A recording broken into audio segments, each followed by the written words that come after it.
9 ways to relieve acid reflux without medication. A few lifestyle changes are worth trying before resorting to drugs for controlling gastroesophageal reflux. If you are sounding a little hoarse and have a sore throat, you may be bracing for a cold or a bout of the flu. But if you've had these symptoms for a while, they might be caused not by a virus but by a valve, your lower esophageal sphincter. That's the muscle that controls the passage between the esophagus and stomach, and when it doesn't close completely, stomach acid and food flow back into the esophagus. The medical term for this process is gastroesophageal reflux. The backward flow of acid is called acid reflux. Acid reflux can cause sore throats and hoarseness and may literally leave a bad taste in your mouth. When acid reflux produces chronic symptoms, it is known as gastroesophageal reflux disorder, or GERD. The most common symptom of GERD is heartburn, pain in the upper abdomen and chest. How to get rid of acid reflux. If you've been having repeated episodes of heartburn, or any other symptoms of acid reflux, you might try the following. 1. Eat sparingly and slowly. When the stomach is very full, there can be more reflux into the esophagus. If it fits into your schedule, you may want to try what is sometimes called grazing, eating small meals more frequently rather than 3 large meals daily. 2. Avoid certain foods. People with acid reflux were once instructed to eliminate all but the blandest foods from their diets. But that's no longer the case. We've evolved from the days when you couldn't eat anything, Dr. Wolf says.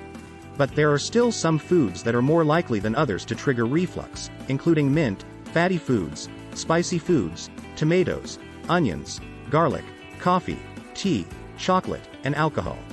If you eat any of these foods regularly, you might try eliminating them to see if doing so controls your reflux, and then try adding them back one by one. 3. Don't drink carbonated beverages. They make you burp, which sends acid into the esophagus. Drink flat water instead of sparkling water. 4. Stay up after eating.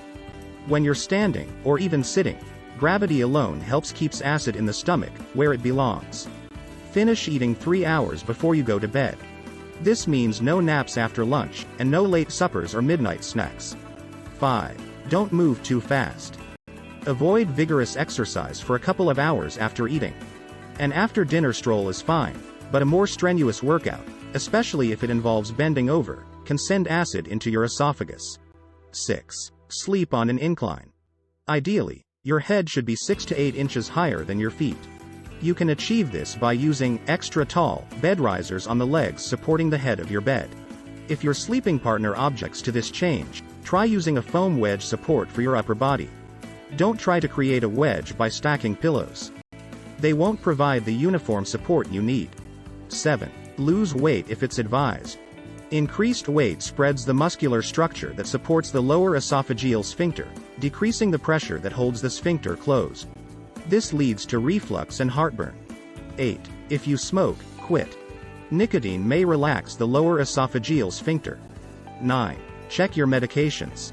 Some, including postmenopausal estrogen, tricyclic antidepressants, and anti-inflammatory painkillers, can relax the sphincter, while others, particularly bisphosphonates like alendronate, fosamax, ibandronate, Boniva, or risedronate, Actonel, which are taken to increase bone density, can irritate the esophagus. If you learn from this video, subscribe and consider checking the description for the supplements we recommend.